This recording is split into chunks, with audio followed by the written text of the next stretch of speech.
Alituta, Alituta, buenas noches. Alipunja, buenos días. Alishishi, buenas tardes. Alipunyata Charipay, que tenga un buen día, o que tengas un buen día. Pero eso sería para una persona. Si quieres decir que tengan un buen día, Alipunyata Charipangichi. El chic pluraliza. Si yo quiero decir que tengas una buena tarde, ya no sería el punya, sería con shishi, que es tarde. Entonces sería Ali Shishita Charipangichi, que tengan una buena tarde. Ali Shishita Charipay, que tengas un buen día. Ali Tutata Charipay, que tengas linda noche.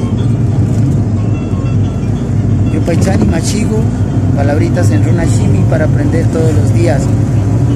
Kayakaman, hasta mañana. Vamos de viaje. Recurillo.